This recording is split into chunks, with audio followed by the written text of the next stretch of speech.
Hello बच्चों, तो कैसे हैं आप लोग। स्वागत करता हूं आप सभी को इस प्यारा सा चैनल नशा ऑनलाइन क्लासेज में।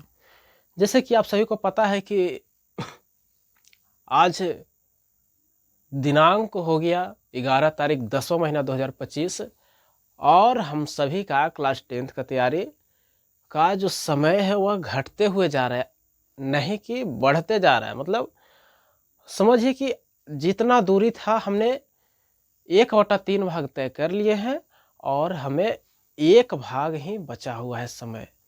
मतलब कि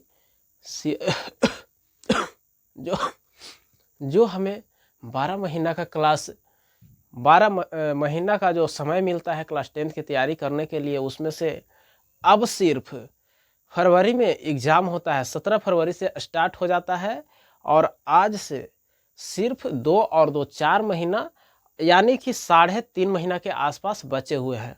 तो इसमें हम सभी को करना क्या है।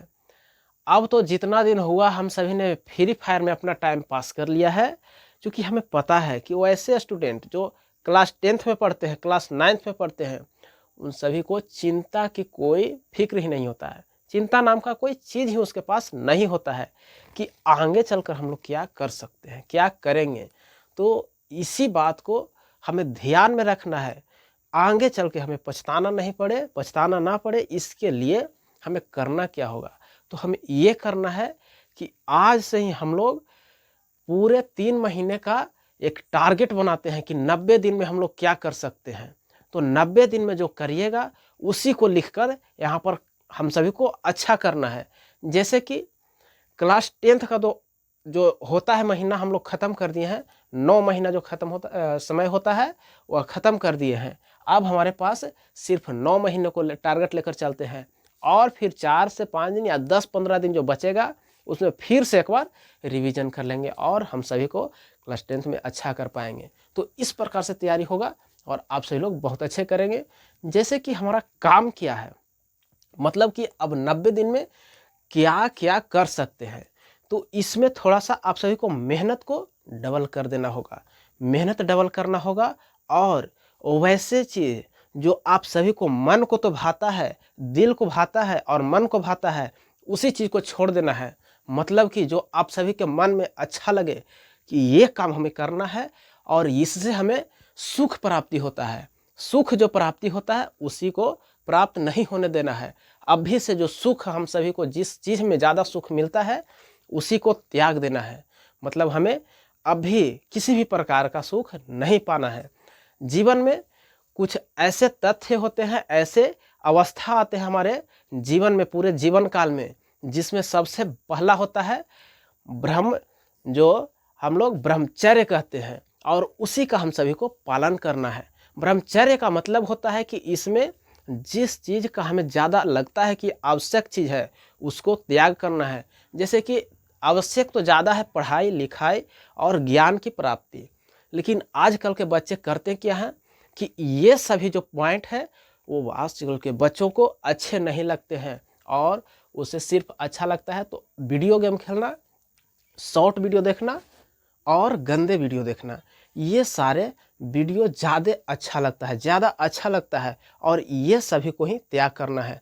और एक बात, ज़्यादा अच्छा खाने पीने में क्या लगता है, तो खाने पीने में देखते हैं बाज़ार में कि जहाँ पर भी देखिए चाउमीन का जो होता है ठेला, उसमें चाट चाउमीन और गोलगप्पा, जिसे हम लोग कहते हैं पानी पूरी कहते हैं, ये सभी का जो ठेला होता है वहाँ पर बहुत ज़्यादा भीड़ होता है। लेकिन देखते हैं कि कॉपी किताब का जो होता है उसे बहुत अच्छे तरीके से सजाया हुआ रहता है, लेकिन वहाँ पर कोई नहीं जाता है। और जहाँ पर पानी पूरी यह सब रहता है वहाँ पर भीड़ लगा रहता है, लाइन लगा रहता है। तो ऐसा काम हम सभी को नहीं करना है, सुख को त्यागना है। अभी जितना हो सके हम सभी को त्यागना है और ऐसा शरीर को लगे कि हमें बिल्कुल कष्ट हो रहा है और उसी कष्ट में हम सभी को तैयारी करते हुए जाना है। तो चलिए आज हम लोग क्लास 10th के चैप्टर नंबर 2.2 को ख़त्म करते हुए अब चैप्टर नंबर 2.3 में स्टार्ट करने जा रहे हैं, प्रवेश करने जा रहे हैं। तो थोड़ा सा रुकिए।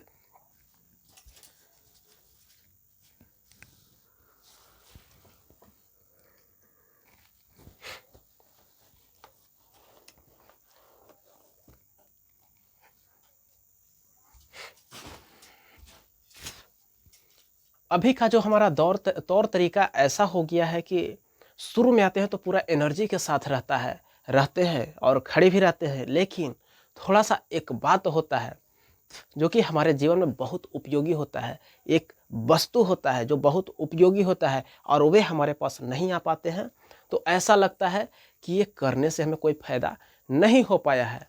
तो थोड़ा सा मेहनत तो, कुछ भी कोई भी काम कीजिए मेहनत तो लगेगा ही।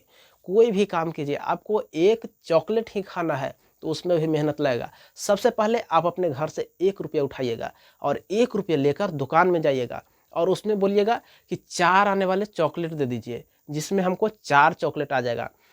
और एक चॉकलेट को खाने में फिर समय लगेगा और फिर से दूसरा चॉकलेट खाएंगे, उसको खाने में समय लगेगा और उसको खोलने में जो एक बार चुई चाई करके हम लोग खोलते हैं उसमें जो समय लगता है, मेहनत लगता है, उसे भी काम करना पड़ता है। यानी कि हमें एक चॉकलेट भी खाने में हमारे शरीर को श्रम करना पड़ता है, काम करना पड़ता है। तो पढ़ने में, यानी कि हमारे जो मानसिक ज्ञान प्राप्ति करने में कैसे नहीं काम करना पड़ेगा, कैसे श्रम नहीं करना पड़ेगा, ये तो नाइंसाफ़ी वाली बात हो जाती है। तो हम सभी को मेहनत करना है, कोई भी काम हो जाए, या तो किसानी हो जाए या तो ज्ञानी हो जाए, कोई भी ज्ञान भी प्राप्त करना है तो सही तरीके से, और किसानी भी करना है तो सही तरीके से। या तो अपने शरीर को अभी सहायता दीजिए या तो अपने माता पिता को सहायता दीजिए। अगर अभी आप अपने माता पिता को सहायता दे दीजिएगा तो बाद में वही बोलेंगे कि क्या कर रहा है अभी। बाद में जब आपका शरीर जर्जर हो जाएगा, उम्र तो अच्छा रहेगा जिसमें सभी बच्चे युवा लगते हैं, जवान लगते हैं, लेकिन वही समय जो रहता है बहुत बेकार रहता है। चूँकि इस कारण से बेकार रहता है कि जो समय था अच्छा तैयारी करने के लिए, कमाने का, उस समय में तो सहायता करने में चले गया, सभी सहायता करने में चला गया और हम सभी का कार्य अच्छा नहीं हो पाया है। और लास्ट में जब वही पैसा का बात आता है, तो पैसा तो हमारे पास रहता नहीं है, क्योंकि हमने तो पहले ही सब खत्म कर दिए होते हैं। तो ऐसा नहीं करना है, मदद भी करना है, सहायता भी करना है और अपने काम को भी आगे बढ़ाते जाना है। मतलब सभी प्रकार से हम सभी को ध्यान देना है। पैसा ही एक ऐसा चीज़ है जिसके सहायता से हम लोग किसी को भी दिल को जीत सकते हैं, मन को जीत सकते हैं और पूरे शरीर को भी जीत सकते हैं। किसी के भी आगे, किसी व्यक्ति के आगे या किसी के भी आगे पैसा रखिए, वे आपके चरणों में गिरने के लिए तैयार है। चाहे विद्वान हो या तो कोई भी हो, पैसा सभी के लिए प्यारा होता है। तो इसके लिए हम सभी को पैसा कमाना है, बस पैसा कमाना है और पैसे कमाने के लिए ज्ञान की प्राप्ति करना है। किस प्रकार का ज्ञान हम सभी के पास आए कि उससे हम लोग ज़्यादा से ज़्यादा इनकम कर पाएँ।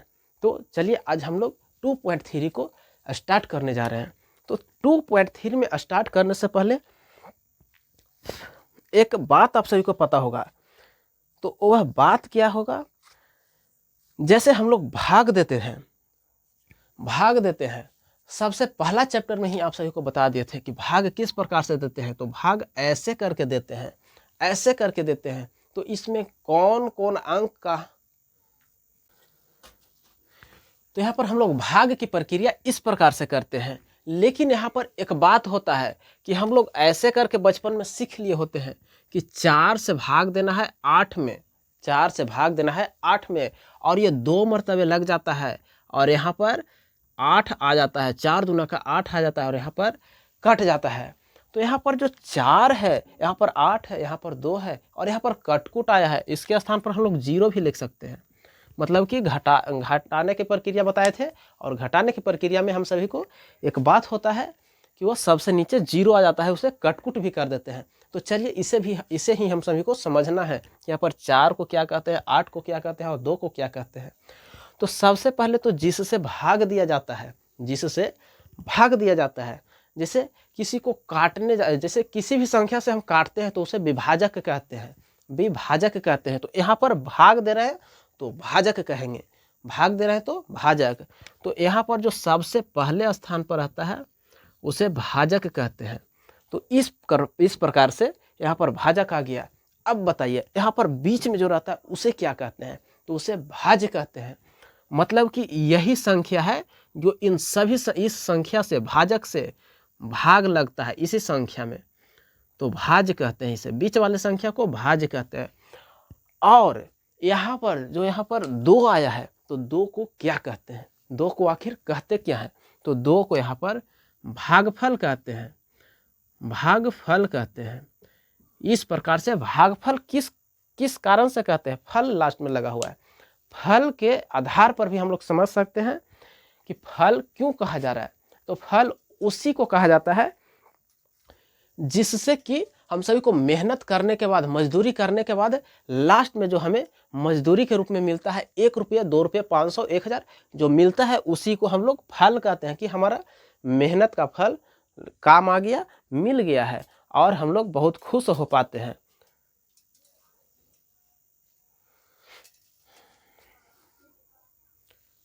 अब यहाँ पर इसी कारण से यहाँ पर देखिए भाजक से भाग लगाए हैं भाज्य में, मतलब कि इसको काटने का काम कर रहे हैं भाजक से, और भाजक से काटते हैं तो हमें जितने बार गुना करने के बाद ये संख्या प्राप्त होता है, उसी को हम लोग भागफल कहते हैं। अब यहाँ पर जो सबसे लास्ट में यहाँ पर जीरो बचता है, ये जीरो बचता है, उसे क्या कहते हैं, तो घटाने के बाद जो लास्ट में बच जाता है उसे हम लोग शेषफल कहते हैं, उसे हम लोग शेषफल कहते हैं। तो यहाँ पर शेष बच जाएगा, इसे हम लोग शेषफल कहेंगे। तो इतनी बात आप सभी को समझ में आ गया होगा। हमें ऐसा आशा नहीं होना चाहिए, विश्वास होना चाहिए, पूरा एकदम ताव में एकदम विश्वास होना चाहिए कि यहाँ पर आप सभी को समझ में आ गया है।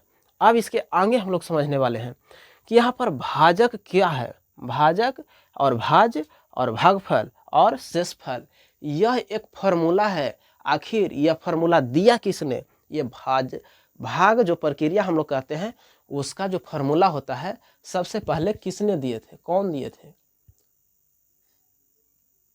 तो सबसे पहले जो इनका प्रक्रिया जो होता है भाजक, भाज्य और भागफल, शेषफल, ये प्रक्रिया भागा का प्रक्रिया जो दिए थे उनको कहा जाता है विभाजन एल्गोरिदम, या तो एल्गोरिदम नाम का एक व्यक्ति आए जिन्होंने यहाँ पर भाग प्रक्रिया का निर्माण कर दिया, और उन्हीं के द्वारा दिया गया विभाजन एल्गोरिदम, जिसके सहायता से हम लोग भाजक, भाज्य और भागफल, शेषफल का प्रयोग करके किसी भी संख्याओं को हम लोग सिद्ध करते हैं कि कितने बार में विभाजित हो रहा है, और विभाजित हो रहा है तो उसके बाद कितना शेष बच रहा है, लास्ट में कितना शेष बच रहा है।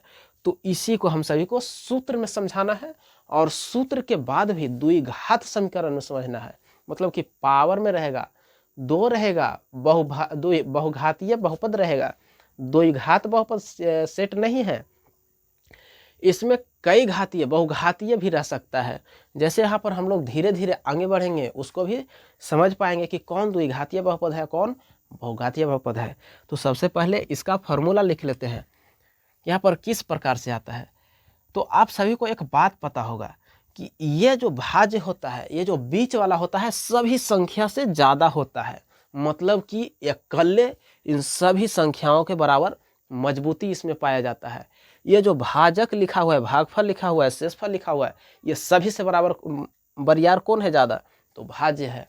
यानी कि भाज्य सबसे शुरू में रहेगा, भाज्य जो रहेगा वह सबसे शुरू में रहेगा।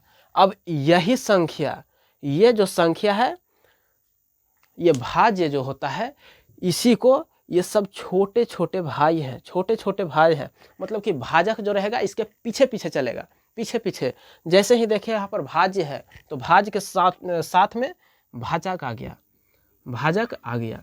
यहाँ पर भाज्य को कह सकते हैं कि राम, यहाँ पर भाज्य को कह सकते हैं राम, और भाजक को कह सकते हैं लक्ष्मण, और भागफल को कह सकते हैं, यहाँ पर भागफल को कह सकते हैं भरत, और सबसे लास्ट में शेषफल को शत्रुघ्न कह सकते हैं, शत्रुघ्न। इस प्रकार से कह सकते हैं, मतलब कि जहाँ पर राम भैया को देख लेते हैं लक्ष्मण भैया, वहाँ पर दौड़े दौड़े चले आते हैं, मतलब सबसे पहले भाज्य के साथ भाजक रहेंगे, और उसके बाद लक्ष्मण भैया के बाद भरत भैया जो होते हैं लक्ष्मण भैया से ज़्यादा मानते हैं। तो इसके बाद यहाँ पर भागफल आ जाएगा, तो भागफल आ जाएगा, भागफल, और प्लस में साथ में भरत जी के साथ यहाँ पर राम जी के साथ पीछे पीछे चलते हैं लक्ष्मण जी, और भरत जी के साथ चलते हैं शत्रुघ्न जी। रामायण जब आप लोग देखते होंगे तो आप सभी लोग इसे समझ पाते होंगे कि कौन किसके पीछे चलते हैं। तो इस प्रकार से हम लोग कह सकते हैं कि भरत के पीछे अब कौन जाएंगे, तो शत्रुघ्न, और शत्रुघ्न शेषफल को कहते हैं। तो यहाँ पर लास्ट में शेषफल को ऐड कर देते हैं। तो फिर से एक बार इसे समझ लेते हैं। तो सबसे पहले तो भाज जो होता है, यहाँ पर जो भाज दिया हुआ है उसे राम भैया मान लेना है। मतलब भाज है जो राम जी के बराबर है, और यहाँ पर भाजक को लक्ष्मण कह देना है, भाजक को लक्ष्मण कह देना है, और भागफल को भरत कह देना है, भैया भरत कह सकते हैं, और यहाँ पर शेषफल को शत्रुघ्न कह सकते हैं। और राम भैया के साथ साथ जहाँ भी राम जाएंगे वहाँ पर लक्ष्मण मिल जाएंगे, जहाँ पर राम जाएंगे वहाँ पर लक्ष्मण जाएंगे, और जहाँ पर भरत जाएंगे वहाँ पर शत्रुघ्न जाएंगे। भाई तो चार थे यहाँ पर, लक्ष्मण और शत्रुघ्न दोनों आपस में जो होते हैं जुड़वा भाई थे, लेकिन दोनों का विचार अलग था। एक राम भैया का साथी थे और एक भरत भैया के साथी थे। तो इस प्रकार से हम लोग बना सकते हैं, और इसी फॉर्मूला के अनुसार हम लोग जो होता है विभाजन एल्गोरिदम सिद्ध करेंगे द्विघात समीकरण के अंदर। तो चलिए, ये फॉर्मूला आप सभी को बहुत अच्छे से समझ में आया है, इसे मिटा देते हैं हम।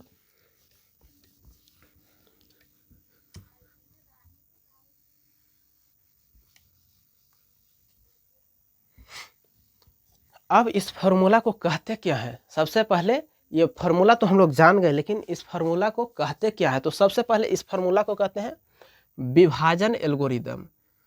विभाजन एल्गोरिदम, एल्गोरिदम। हमको पता है कि यहाँ पर एल्गोरिदम लिखा हुआ गलत भी हो सकता है, सही भी हो सकता है, लेकिन हमारे जो बात बोला जा रहा है एल्गोरिदम, विभाजन एल्गोरिदम, यह फॉर्मूला है, और इसी के सहायता से हम लोग द्विघात समीकरण को बहुत आसान तरीके से बनाएंगे और अच्छे कर पाएंगे।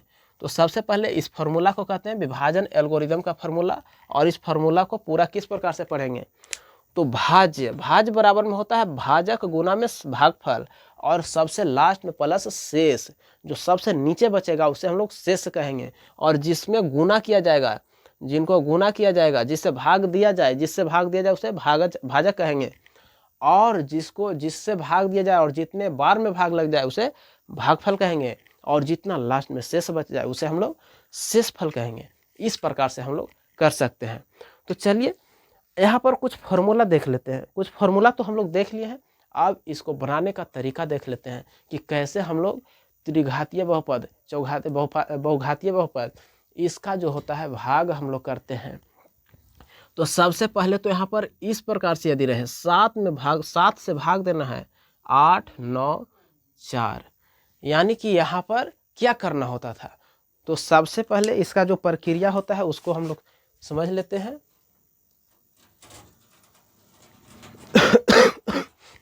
तो यहाँ पर हम सभी को सिखाया गया था कि सबसे पहले तो 7 को इतना बार गुना करना है, 7 को इतना बार गुना करना है कि 8 से ज़्यादा आ जाए, 8 से ज़्यादा आ जाए। तो हम लोग हाथ पर पढ़ते थे 7 का 7, 7 दूनी 14, अरे यहाँ पर 14 ज़्यादा आ गया, 8 से 14 ज़्यादा आ गया। तो जितना बार में ज़्यादा हो जाए 1 से कम करके यहाँ पर लगा देना है।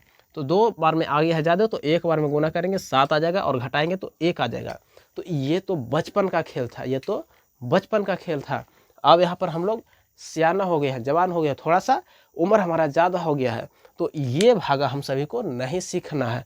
इसी के आधार पर हम सभी को अब द्विघातीय बहुपद के अनुसार हम सभी को भाग देना है, सीधा सीधा बहुपद के अनुसार। जैसे कि यहाँ पर चर में हम लोग अचर में भाग दे सकते हैं, आराम से दे देते थे, लेकिन चर में किस प्रकार से भाग देंगे। तो सबसे पहला देख लीजिए, एक यहाँ पर फॉर्मूला, एक क्वेश्चन लिखा हुआ है एग्जाम्पल, x - 1 है, और यहाँ पर x - x से भाग देना है x के पावर क्यू और 3x स्क्वायर और माइनस में x और प्लस में लास्ट में 3 लिखा हुआ है। तो इसमें हम लोग किस प्रकार से भाग देंगे। तो इसका भी भाग देने का प्रक्रिया बहुत आसान है, और इसे हम लोग अच्छे तरीके से सीखेंगे। ऐसा नहीं है कि ये बहुत कठिन है, लेंदी हो जाएगा, इसे नहीं, ऐसा नहीं करना है, बहुत आसान तरीके से सीखना है। किस प्रकार से आसान सीखेंगे, तो चलिए सबसे पहले जैसे भाग देते हैं वैसे भाग दे देते हैं। ऐसे करके भाग देते हैं x के पावर 3 और माइनस में 3x स्क्वायर और माइनस में x प्लस 3। अब इसे भाग देना है। अब देखिए यहाँ पर तो हम लोग करते थे कि ये जो संख्या है इससे यहाँ पर ज़्यादा होना चाहिए, ये अचर संख्या में हम लोग भाग देते थे, अचर संख्या में भाग देते थे। मतलब कि यहाँ पर यदि 8 रहता और 8 से 17 में भाग देना होता तो हम लोग गुना करते, 8 का 8, 8 दूनी 16, 8 3 24, 24 ज़्यादा हो गया है 17 से, मतलब कि एक कम बार में 2 बार में लगेगा, 8 दूनी के 16 और घटाएंगे तो शेष 1 बच जाएगा। तो यहाँ पर वह प्रक्रिया नहीं करना है, जो सबसे पहले दिया हुआ है, जो सबसे पहले दिया हुआ है और यहाँ पर जिससे भाग दिया जा रहा है, सबसे पहले शुरू अंक देखेंगे कि शुरू अंक क्या दिया हुआ है। तो सबसे शुरू में x दिया हुआ है और यहाँ पर x के पावर 3 दिया हुआ है। और एक बात आप सभी को पता होगा कि किसी भी संख्या में हम लोग जब गुना करते हैं तो उसका पावर जुट जाता है, उसका पावर क्या होता है, तो उसका पावर जुट जाता है।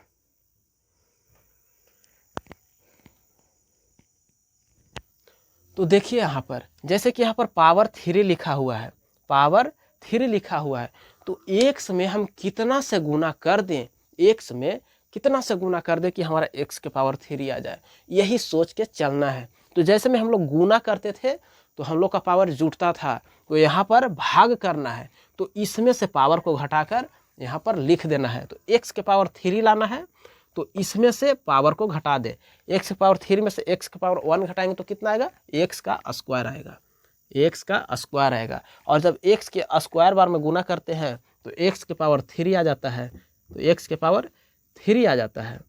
अब इसी प्रकार से यहाँ पर साथ में -1 भी लगा है, तो इसको भी हम सभी को गुना करना है। तो किससे, x के स्क्वायर से, और x के स्क्वायर में जब -1 से गुना करते हैं तो माइनस में x का स्क्वायर आ जाता है। अब बताइए इतना बात किनको किनको समझ में आ गया है। तो इसके बाद हम लोग क्या करते हैं, सबसे पहले तो सभी में गुना करते हैं और सबसे शुरू वाला को किसी भी प्रकार से करें बराबर उसको करना है, किसी भी प्रकार से करें बराबर करना है। अब जब इसका मान आ जाता है तो सबसे पहले जो चिन्ह रहता है, जैसे यहाँ पर माइनस लिखा हुआ है और यहाँ पर कोई अंक नहीं है तो प्लस रहता है, तो इसको विपरीत, जो विपरीत चिन्ह होता है उसको लगा देना है। मतलब कि ऊपर प्लस है तो नीचे माइनस लगेगा, ऊपर में माइनस है तो नीचे प्लस लगेगा। इस प्रकार से हम सभी को यहाँ पर मान अंक चेंज कर देना है, चिन्ह को चेंज कर देना है। अब देखिए यहाँ पर माइनस में है और यहाँ पर प्लस में है, तो माइनस प्लस रहता है तो दोनों को घटाते हैं और यहाँ पर देखिए x का पावर 3 है, x के पावर 3 है और दोनों संख्या एक साथ जब घटाएंगे तो हम लोग का पावर यहाँ पर 0 आ जाएगा, जो कि हमें लिखने की आवश्यकता नहीं है। अब यहाँ पर देखिए ये प्लस में x का स्क्वायर है और माइनस में 3x के पावर 2 है, तो इसको किस प्रकार से घटाएंगे, तो x का स्क्वायर है और x का स्क्वायर है, दोनों मतलब कि सेम जाति का है, x के स्क्वायर के जाति का है। तो यहाँ पर 1 है और यहाँ पर 3 है, 3 में से 1 तो घट जाएगा लेकिन चिन्ह क्या रहेगा, माइनस का। चूँकि यहाँ पर माइनस में से प्लस को घटाया जा रहा है तो चिन्ह रह जाएगा माइनस का, और 3 में से जब 1 को घटाते हैं तो 2x स्क्वायर आ जाता है। अब इतना बात किनको किनको समझ में आ गया है, तो जल्दी से आप लोग कमेंट कीजिए कि इतना बात हम सभी को आसानी से समझ में आया है। अब इसके आगे क्या करेंगे, तो इसके बाद एक अंक उतारेंगे, एक अंक उतारेंगे। ऐसा नहीं है कि इसमें हम अगर एक अंक के बाद काम नहीं बना तो दूसरा अंक उतारेंगे तो एक 0 यहाँ पर बैठाएंगे, वो प्रक्रिया यहाँ पर खत्म हो गया है, पूरी तरीके से समाप्त कर दिया गया है। अब ऊपर से -x है तो इसको उतार लिए हैं। अब -2x के स्क्वायर लाने के लिए हम सभी को क्या करना होगा, इसको क्या करना है, तो सबसे पहले इसे भाग कीजिए। तो यहाँ पर x से भाग देना है, x से भाग देना है 2x स्क्वायर में।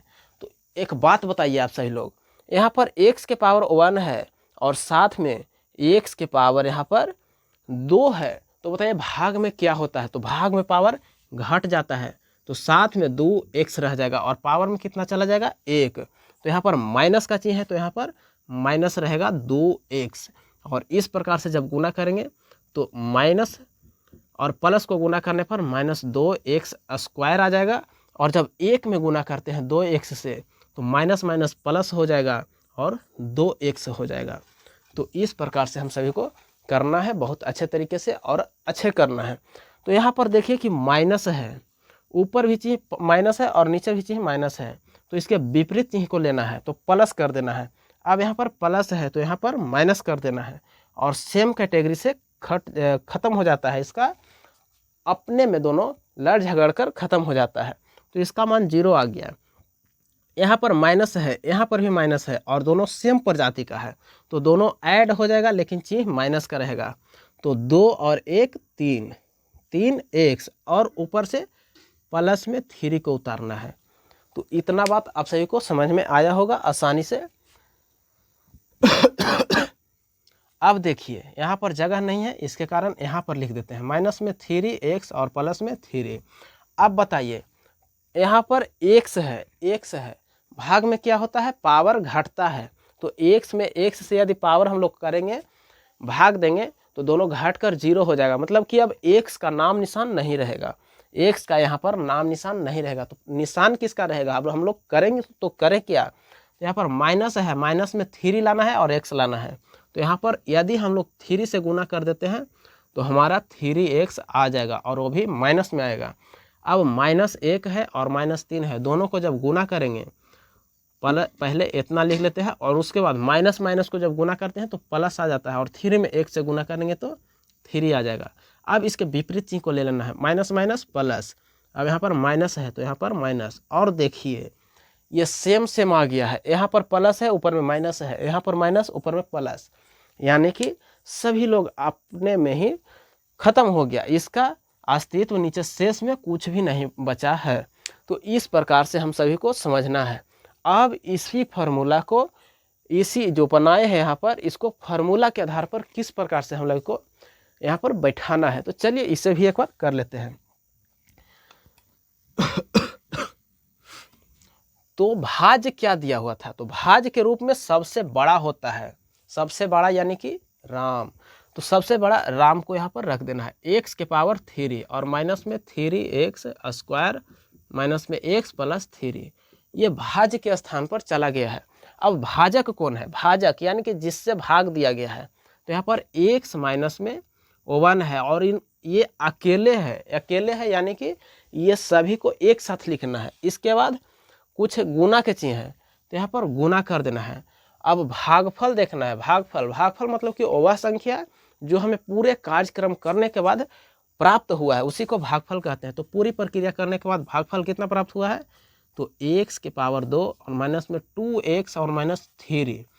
अब यहाँ पर प्लस में शेष लिखा हुआ है, प्लस में शेष, और शेष हमारे पास 0 आया है। यहाँ पर शेष हमारे पास कुछ भी नहीं है, तो शेष को लिख भी सकते हैं और न भी लिख सकते हैं। अब इतना बात आप सभी को समझ में आया है, तो एक और बात समझ लीजिए कि यदि यहाँ पर जो भाजक लाए हैं, ये भाज्य है, और यहाँ पर भाजक है और भागफल है, यदि इन दोनों संख्याओं को फिर से हल करने का प्रयास करें, जैसे इसमें इसको से गुना करना है, x से x square minus 2x minus में 3 से गुना करना है, और फिर -1 में गुना इससे करिएगा, और फिर लास्ट में गुना भागा जोड़ घटाव करके लास्ट में कीजिएगा, तो यही हमारा आंसर आ जाना है, इसके बराबर में आ जाएगा, मतलब भाज्य के बराबर में आ जाएगा। और इसी को हम लोग कहते हैं विभाजन एल्गोरिदम। अब इसके आधार पर यदि सिद्ध करने के लिए दे दे कि क्या हमने ये जो निकाला है भाजक यह सही है, तो हम सभी लोग उसे भी निकालेंगे। और कैसे, तो ये गुना करके और लास्ट में शेष को ऐड करके। तो चलिए इसके आगे देख लेते हैं, और यहाँ पर सभी को एक साथ लिखना है, ये सबसे पहले ख्याल में रखना है। तो आगे का भी एग्जाम्पल ले लेते हैं और अच्छे तरीके से समझेंगे। इतना बात आप सभी को समझ में आ गया है, तो इसके बाद भी एक एग्जाम्पल हम लोग लेंगे और फिर से एक बार समझने का प्रयास करेंगे। तो यहाँ पर तो सबसे पहले एक रैखिक बहुपद से त्रिघातीय बहुपद में हम लोग भाग देने के लिए सीख गए। अब यहाँ पर कोई ठीक नहीं है कि यहाँ पर सिर्फ रैखिक बहुपद से त्रिघातीय बहुपद में ही भाग दे सकते हैं, इसके आगे भी संख्या रह सकता है, जैसे कि यहाँ पर पावर में 7 रह सकता है, 8 रह सकता है, और यहाँ पर पावर में 4 रह सकता है, 2 इस प्रकार से हम लोग ऐड करेंगे। तो वैसा भी एग्जाम्पल लेते हैं और उसके बाद सीधे चैप्टर में चल देते हैं और चैप्टर को ख़त्म कर देते हैं।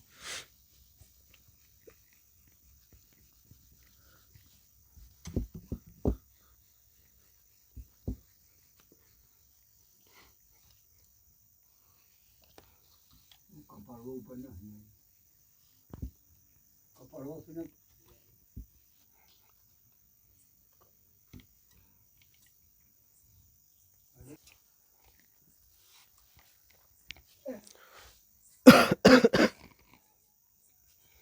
पर भाज्य को कहते हैं px, भाजक को कहते हैं gx और गुना में भागफल को कहते हैं qx और साथ में शेषफल को कहते हैं rx।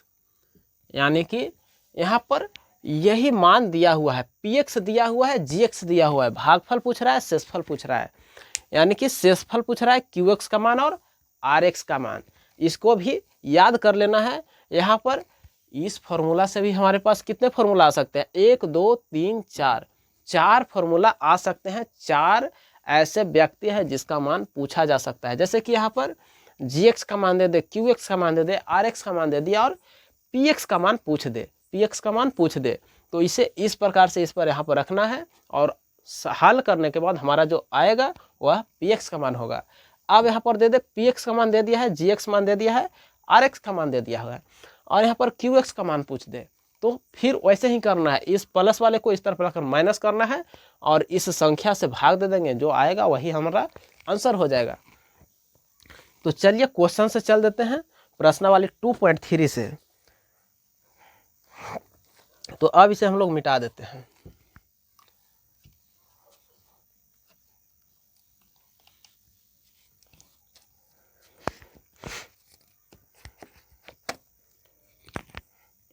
तो यहाँ पर px का मान दे दिया है, px बराबर x के power 3 minus 3x square plus 5x minus 3 दिया हुआ है और साथ में gx का मान दे दिया है। gx का मान क्या है?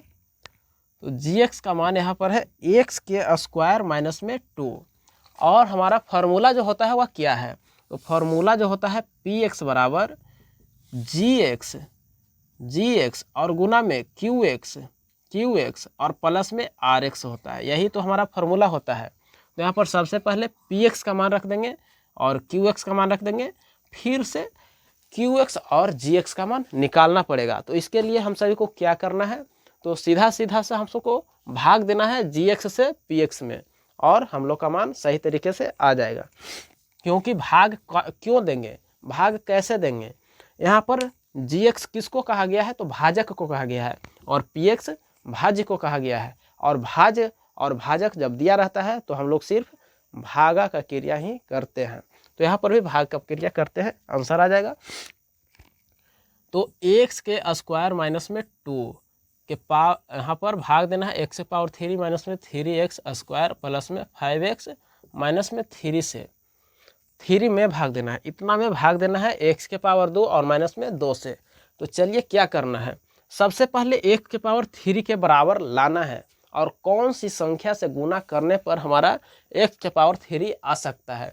तो या तो इस प्रकार से समझ लीजिए कि इस संख्या को गुना करेंगे तो इसके बराबर आना चाहिए, और नहीं तो भाग देंगे और जो घटने के बाद आएगा उसी संख्या से हमें यहाँ पर गुना करना है। तो गुना करेंगे तो यहाँ पर पावर 1 जब बढ़ाएंगे तो पावर 3 आ जाएगा, मतलब कि x रह जाएगा। तो यहाँ पर x स्क्वायर में x से गुना करेंगे तो x के पावर 3 आ जाएगा और माइनस में 2 से जब x में गुना करेंगे तो माइनस में यहाँ पर माइनस में 2x आ जाएगा, माइनस 2x। और जो प्रजाति होता है उसी प्रजाति के सामने लिखा जाता है, उसी के साथ लिखा जाता है, तो उसके सामने हम लोग लिख देते हैं। अब यहाँ पर चिन्ह के विपरीत लिख देना है, प्लस में है तो माइनस लिखना है, माइनस में है तो प्लस लिखना है।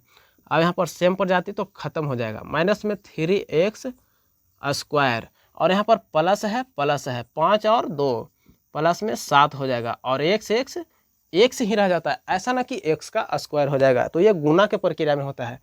अब यहाँ पर से 1 लिखा हुआ है 3, इसको भी उतार लेते हैं। अब कौन संख्या से हम लोग गुना करेंगे कि 3x स्क्वायर आ जाए? तो फिर वही प्रक्रिया करना है कि कौन सी संख्या में गुना करें कि इतना आ जाए। तो सबसे पहले तो पावर 2 है, यानी कि पावर 2 को किसी भी अब संख्या से गुना करने की ज़रूरत नहीं है। तो अब यहाँ पर सबसे शुरू में बचा हुआ है -3, इसी संख्या से सिर्फ हम गुना करेंगे तो हमारा सही अंक आ सकता है। तो -3 और माइनस एक्स का स्क्वायर, तो यहाँ पर सिर्फ एक्स का स्क्वायर है, -3 से गुना करेंगे तो -3 एक्स का स्क्वायर और माइनस माइनस प्लस, प्लस में 3 दूनी के 6 होता है, प्लस में 6 सेम प्रजाति के सामने लिखना है, माइनस और माइनस के बाद प्लस कर देना है चीज़ चेंज करके, यहाँ पर कट जाएगा और 7x है, 7x है, माइनस है, चीज़ रह जाएगा माइनस का, और 6 में यदि 3 को ऐड करते हैं तो 9 आता है। और यहाँ पर इसके बाद हम लोग कोई भी जीरो मान लेकर आंसर नहीं ला सकते हैं। किस कारण से नहीं ला सकते हैं? अब शेष हमारा इतना ही आ जाएगा, इसके बाद हम सभी को कोई काम नहीं करना है, क्योंकि यहाँ पर x के पावर 2 है, यहाँ पर x के पावर 1 है। और यदि भाजक से शेष छोटा आ जाता है, भाजक से शेष छोटा आ जाता है तो हमें आगे की प्रक्रिया वहीं पर से स्टॉप करना होता है। तो इसके बाद से हमारा स्टॉप हो गया है। तो अब हमारा भाजक और शेष कौन आया है? भागफल, भागफल कौन आया है? भागफल के रूप में हमारा है x माइनस में 3, x माइनस में 3, और शेष के रूप में जो है वह कौन है? शेष के रूप में 7x और माइनस में 9 है।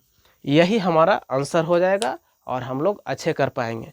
तो इसके बाद भी प्रश्न है, 2-4 प्रश्न है, इसमें 3 प्रश्न सिर्फ दिए हुए हैं और उसी को बनाना है। 3 प्रश्न तो 1 नंबर में दिया हुआ है और 2 नंबर प्रश्न है, 3 नंबर प्रश्न है, 4 नंबर प्रश्न है, 5 नंबर प्रश्न है।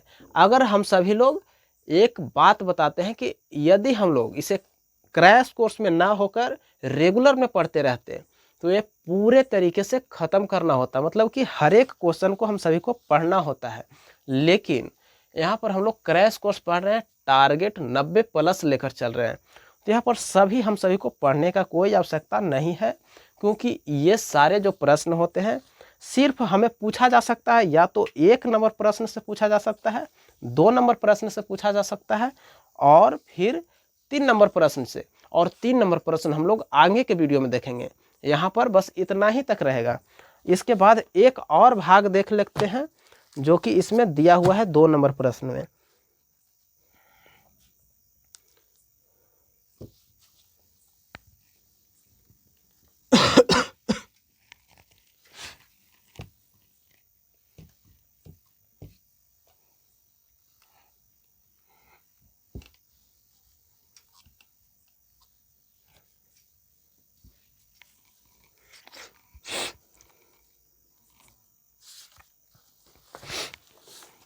एक बार 2 नंबर क्वेश्चन को पढ़ लेते हैं और उसके बाद समझकर बना लेते हैं। तो सबसे पहले 2 नंबर में लिखा हुआ है कि पहले बहुपद से दूसरे बहुपद को भाग करके जांच कीजिए कि क्या प्रथम बहुपद द्वितीय बहुपद का गुणनखंड हो सकते हैं। तो यह कहने का मतलब क्या है? यहाँ पर दिया हुआ रहेगा 2 बहुपद दिया हुआ रहेगा, एक छोटा बहुपद रहेगा और एक बड़ा बहुपद रहेगा, और उसमें चेक करना है कि जो हमारा भागफल आएगा, जो यहाँ पर भाजक है उसका गुणनफल है। और गुणनफल तभी होता है जब दोनों को भाग देने के बाद, भाज्य और भाजक को भाग देने के बाद शेष हमारा 0 आ जाता है, और 0 नहीं आता है तो गुणनफल नहीं रहता है। शेष 0 आ जाएगा तो हम लोग कह सकते हैं कि यह इसका गुणनफल है, और शेष 0 नहीं आएगा तो हमारा गुणनफल नहीं रहेगा। तो चलिए एक प्रश्न लेते हैं और उसको हल करने का प्रयास करते हैं।